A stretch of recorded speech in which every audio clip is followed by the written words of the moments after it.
देश के गृह मंत्री अमित शाह साल 2026 तक देश को पूरी तरह से नक्सलवाद से मुक्त करने का दावा कर रहे हैं, लेकिन रोहतक से एक चौंकाने वाली खबर सामने आई है।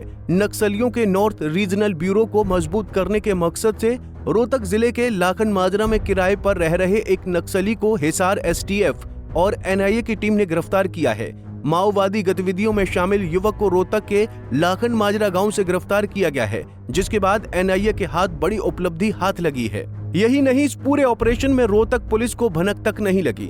आरोपी लाखन माजरा गांव में पिछले 2.5 महीने से किराए पर रह रहा था और गरीब बच्चों की पढ़ाई के लिए सर्वे करने का काम करने का बहाना बना किराए पर रह रहा था।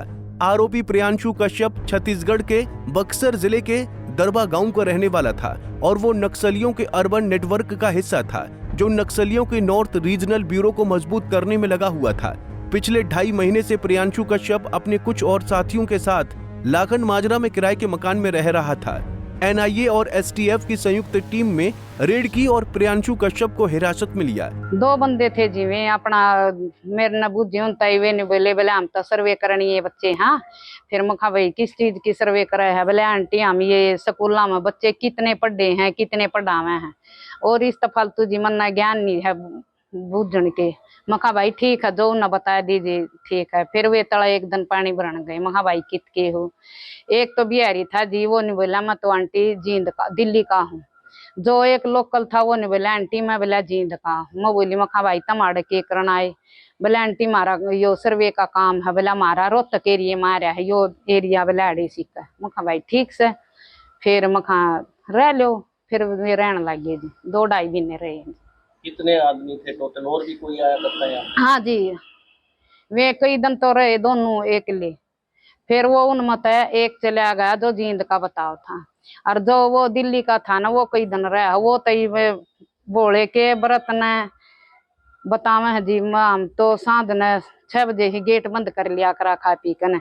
यो बताए बोले रात ना 12-1 का टाइम था, और जब वो बाइक लेकर कितने बाहर गया तो फिर तड़के मैं देखने लगी। मखालक से देखी वैसे बाल के। फिर वो मेरा छोरा ने बोला मम्मी नहीं है। फिर वो जब पाछा जी नहीं दिखा। कोई शक हुआ कभी? नहीं जी, कुछ भी शक नहीं जी। लकड़ दे बड़ दे अच्छी राम राम करया कर दे। देखो हमने तो कुछ नहीं बेचारे ना कदे गलत लखाए ना गलत बोले जी। क्यों खाम खाई जो कुछ कर रहे अगले कर रहे, हमारा इसमें कोई मैटर नहीं। 1-2 बार आए थे, एक दिन दुकान पे डोरी ले गए थे 2 मीटर, और वैसे उसके एक तो हिंदी भी ना बोलनी होती है कि सार साइड का बता रहा था। रमा के काम करे सर्वे करते बच्चों की स्कूल में पढ़ाई के लिए। माँ भाई तंखा कितनी दे हैं? बोला 9,000 9 में गुजारा हो जाए भाई, इतनी बात हुई। उसके बाद कोई बात नहीं। तो यहाँ कैसे रहते थे? पता नहीं जी, किसी का मकान किराए पे दिया था इन्हें। तो ज्यादा बाहर निकलते थे या घर पे? बाहर ही रहते थे, ज्यादा कमरा कम, रात कोई बाकी बाहर ही।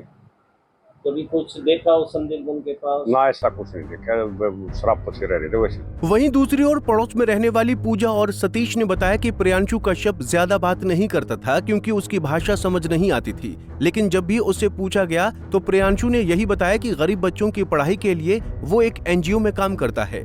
गौरतलब है कि नक्सली गतिविधियों में शामिल प्रियांशु कश्यप के पास से SIM card, mobile, memory card, tablet, laptop व माओवादी गतिविधियों में संलिप्त कुछ कागजात भी मिले हैं, जिससे एनआईए ने अपने कब्जे में ले लिया है। यही नहीं, प्रियांशु कश्यप अपने डॉक्टरों के साथ कई बार रोहतक डीएमयू के गेट के बाहर भी देखा गया, लेकिन जब भी उससे पूछा जाता तो वो एनजीओ में काम करने की ही बात कहता था। रोहतक से दीपक भारद्वाज, पंजाब केसरी टीवी। हमसे जुड़े रहने के लिए हमारे YouTube चैनल को सब्सक्राइब करें और नई वीडियो की नोटिफिकेशन के लिए बेल आइकॉन को दबाएं। अगर आप ये वीडियो Facebook पर देख रहे हैं तो लाइक जरूर करें और ज्यादा से ज्यादा शेयर करें। धन्यवाद।